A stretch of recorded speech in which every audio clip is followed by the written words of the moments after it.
Yo, buat teman-teman semuanya, khususnya yang sudah ada di YouTube Solusi Hutang MB. Yo, teman-teman semuanya, kita bantu juga untuk di-share nanti ya, teman-teman ya. Jangan hanya menonton aja, tapi teman-teman juga dibantu untuk di-share nantinya. Kenapa ini penting untuk di-share?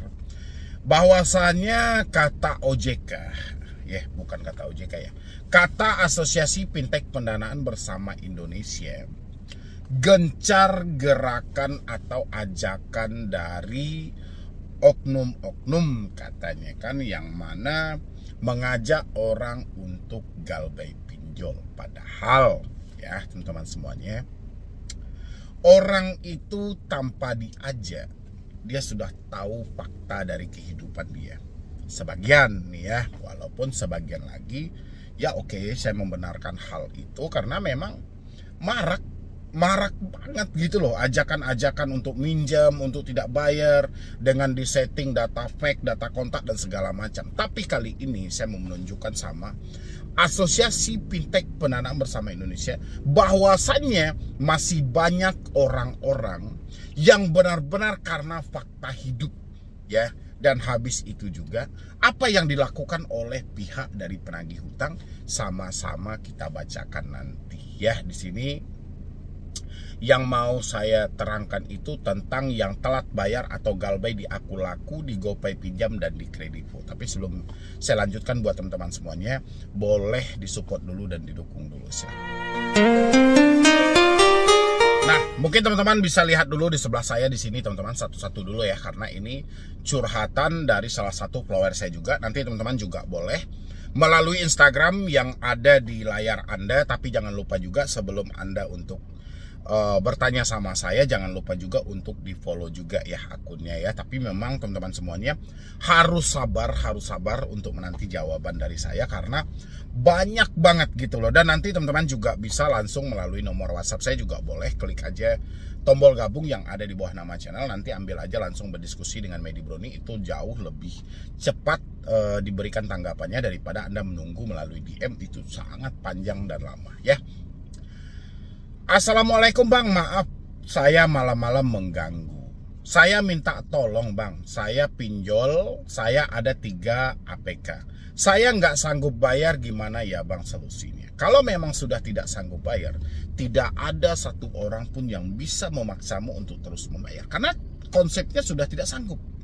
Ya kan? Duitnya udah nggak ada gitu loh. Inisiatifmu masih bagus. Kamu pengen menyelesaikannya, tapi memang sudah nggak sanggup, sudah nggak mampu karena faktor dari keadaan. Gimana ya bang solusinya? Solusinya saya sarankan tetap bekerja, tetap berusaha, kumpulkan uangmu ya. Jangan pedulikan ocehan dari debt collector yang seperti apapun, jangan dipedulikan. Tetap bekerja, kumpulkan uangmu. Nanti kalau uangmu sudah terkumpul ya, coba dinegosiasikan. Oke? Habis itu di sini dia lanjutkan, saya pinjol di Akulaku 2 atau 3 bulan, saya lupa kok saya. GoPay 2 atau 3 bulan, saya lupa. Kok bisa kamu lupa semua gitu loh hutangnya? Maksudnya yang lupa ini apa nih, tenornya atau apa gitu loh. Dan Kredivo bulan depan bayarnya bang. Saya udah kesebar data saya di TikTok dan saya juga telepon WA, udah kesebar di kontak. Siapa yang menyebarkan? Siapa yang menyebarkan dan dari aplikasi mana? Karena di sini kan ada 3 nih, ada Akulaku, ada GoPay, dan ada Kredivo. Yang menyebarkan datamu di TikTok dan di kontak itu siapa? Dari aplikasi apa? Ada nggak bukti-buktinya mereka menyebarkan data gitu loh? Saya sudah nggak sanggup bayar. Gimana ya bang caranya? Bapak saya baru meninggal. Innalillahi wa inna ilaihi raji'un ya. Dia baru meninggal ya, pokoknya sabar aja. Dan saya dapat kabar dari kakak saya kalau besok ada yang mau datang ke sana dari Akulaku. Oke. Sebelumnya saya coba ketik dulu ya. Coba ketik dulu, kakak kamu itu apakah menjadi kondar? Takutnya lupa juga nanti ya. Soalnya dia menyampaikan di sini, saya dapat kabar dari kakak saya kalau besok ada yang mau datang ke sana dari Akulaku. Berarti dia dapat pemberitahuan dari kakak dia. Kakak dia ini apakah sebelumnya dijadikan sebagai kontak darurat, nomor emergensi gitu, atau gimana? Kalau enggak, ya berarti ya jauh dong larinya ya kan. Ini bukti dari Aku Lakunya katanya ya, yang mengatasnamakan dari Aku Laku. Mungkin teman-teman juga bisa lihat di sini. Peringatan keras customer bad debetur. Nama, alamat, oke. Ini mana lagi nih? Untuk data diri identitas dari KTP sudah lolos verifikasi dan menyatakan valid. Surat jalan nomor 333 garis miring AKL F garis miring 2024 garis miring SPPL 2024. Nggak ada surat jalan yang terbaru 2025. Ini surat udah lama kali ini. Kami dari tim Boy Sambo Cobra CS dari Aku Laku. Ngeri ya namanya ya. Boy Sambo Cobra CS dari Aku Laku. Kami ditugaskan visit besok ke alamat Anda. Bahwasannya Anda tidak kooperatif dengan tagihan Anda. Saya konfirmasi kembali, setelah sudah sampai di rumah, RT atau RW setempat, silahkan datang dan siapkan dana cash sesuai tagihan yang tertera di aplikasi.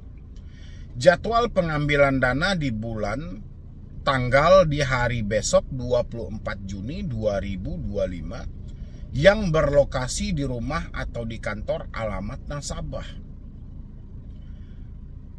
Pesannya yang harus disiapkan nasabah sendiri, siapkan materai 10.000 guna tanda tangan, penagihan ke lokasi, dan surat somasi. Silahkan stay di rumah atau alamat KTP, akan dikoordinasikan dengan RT atau RW atau HRD tempat kerja Anda. Oh, ini nggak usah terlalu dikhawatirkan teman-teman semuanya ya.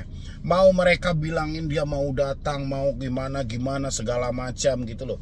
Tapi kalau Anda sudah menyatakan tidak mampu, tidak sanggup, dia nggak usah terlalu khawatir. Kalau katanya ada RT, RW dan segala macam, siapkan materai 10.000 dan omong kosong. Ya, kata-kata seperti ini kata-kata omong kosong gitu. Oke. Mereka yang mau datang tidak akan mengkonfirmasi lebih awal pada Anda. Kenapa? Karena takutnya nanti si nasabahnya tidak ada di rumah. Ya kan? Tidak ada dia datang, wah kami mau datang nanti nih. Jam sekian. Nggak ada, dia langsung aja. Pas sampai di situ baru ditelepon. Ya, kayak gitu trik mereka. Mana ada mereka menyampaikan kami mau berkunjung tanggal sekian, jam sekian. Sediakan materi 10.000, 5.000 segala macam. Omong kosong. Ya, jadi nggak usah terlalu Anda percaya dengan ucapan-ucapan seperti ini. Nah, jadi ini memang sebenarnya curhatan biasa yang saya hadapi sehari-hari tentang orang-orang yang menyatakan ketidakmampuan dan ketidaksanggupan.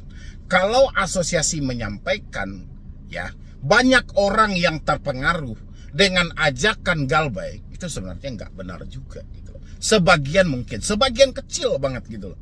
Ya bukan sebagian besar, sebagian kecil mungkin ada. Ya, tapi sebagian besar mereka kalah. Kenapa kalah? Mereka kalah nggak sanggup dengan bunganya, nggak sanggup dengan penerapan dendanya, nggak sanggup dengan cicilannya, nggak sanggup dengan kesingkatan tenornya. Ditambah dengan kenyataan problem dari ekonomi mereka yang sudah tidak baik-baik saja. Ini yang menjadi pemicu, ini yang menjadi kenapa dia tidak melanjutkan pembayaran lagi. Karena memang real duit sudah tidak ada. Ya, tapi ini kan ada 3 yang dia pinjam, Aku Laku, GoPay, dan Kredivo. Sebenarnya, ya, kalau dia tidak menghentikan, dia masih melanjutkan gali lubang tutup lubang, pinjol-pinjol yang lain akan mencairkan hal ini. Ya, akan mencairkan. Karena patokan dari kredit scoring atau maksimal 3 orang cuma boleh 3 itu sebenarnya nggak ada gitu. Ya, ini kan baru diwacanakan sama OJK di tanggal 31 Juli. Nanti semua data nasabah itu dilaporkan ke sistem untuk sistem slick segala macam ya. Ini yang memicu sebenarnya. Kalau dia curhatnya berbeda orang, ya, mana tahu orang itu memang menginginkan atau mengharapkan suatu hal dari orang ini, pasti diajak untuk minjol lagi, ya, pasti akan dibalas lagi. Dan dari sinilah OJK atau AFVI belajar memang benar-benar kenyataan hidup gitu loh. Dan juga coba diselidiki kenapa orang-orang cuma bisa meminjam tapi tidak mampu dibalikan. Kalau memang faktor ekonomi, mungkin tidak semuanya dong dengan faktor ekonomi. Coba cari hal lain. Apakah sudah sesuai mekanismenya dengan aturan yang berlaku? Apakah penerapan bunga yang disampaikan, yang ditulis oleh OJK atau yang diatur oleh OJK sudah sesuai dengan yang dipraktekkan gitu loh, ya. Dan begitu juga buat teman-teman semuanya. Nanti Anda bantu share juga ini ya, biar sampai ke Asosiasi Fintech Pendana Indonesia. Sebenarnya Anda sudah ada ruangan pengaduan, yang mana kata bos dari AFI sendiri, itu kita sudah ada yang namanya program jendela katanya kan, atau ruangan pengaduan dari AFI. Bahkan AFI sendiri menyampaikan, kita siap kok menjembatani, kita siap kok membantu. Kalau memang nggak mampu, nanti kita carikan jalannya dan segala macam. Dan saya pengen hal-hal yang seperti ini Anda boleh laporkan di yang saya tuliskan di layar ini. Nanti Anda hubungi AFI-nya. Seperti apa tanggapan mereka ketika Anda semuanya serentak ke sana menyatakan tidak mampu dan tidak sanggup gitu. Apa nanti yang mereka lakukan? Apakah mereka bilangin, wah kita bisa perpanjang hutang Anda? Perpanjangannya dalam arti kalau hutang Anda 1 juta, Anda harus bayar 1 juta tagihan Anda, sementara duit Anda cuma ada 250, ya kita usahakan. Ini 1 juta dibagi 4 katanya kan di salah satu wawancara di dalam media YouTube juga gitu loh. Ya, dan kita akan buktikan nanti ucapan dari AFI ini benar atau tidak. Dia akan membantu masyarakat yang benar-benar kesulitan dalam membayar ini. Apakah nanti kayak biasanya, kalau biasanya kita minta perpanjangan sama pinjol kan uang perpanjangan ada. Kita uang perpanjangan ini yang nggak sanggup gitu loh. Sekarang AFI menyampaikan, wah itu nggak ada. Nanti dia akan bantu dan bentengi segala macam. Teman-teman lanjut aja ke nomor Asosiasi Fintech Pendana Bersama Indonesia, karena saya mau fokus mengeluarkan semuanya aturan-aturan yang dikeluarkan oleh OJK, biar masyarakat membuka semua, oh ternyata aturan ini ada, oh ternyata aturan ini ada. Dari sana kita bisa berkaca nanti. Kesalahan besar dari pinjol adalah tidak mengikuti aturan yang ada. Oke, jadi kalau Anda masih mendapatkan ancaman-ancaman seperti ini, Anda gak usah baper, Anda gak usah cemas juga. Tapi kalau memang dia melakukan penyebaran data, ya misalnya di media sosial atau di kontak-kontak Anda, simpan bukti-bukti yang ada. Simpan bukti yang ada dan laporkan juga sama AFI. Ya, itu ya teman-teman semuanya. Jadi nggak usah terlalu khawatir soal ada kunjungan dan segala macam, itu bullshit semua itu. Nggak ada debt collector yang mau datang ke rumah itu mengkonfirmasi mereka datang hari apa dan segala macam. Nggak ada. Yang ada orangnya kabur gitu loh. Ya, kan mereka juga sudah menguasai itu lapangan seperti apa. Jadi teman-teman coba berpikir secara waras saja dengan logika. Oke? Jadi sekian dulu dari saya, Medi Broni. Wassalam.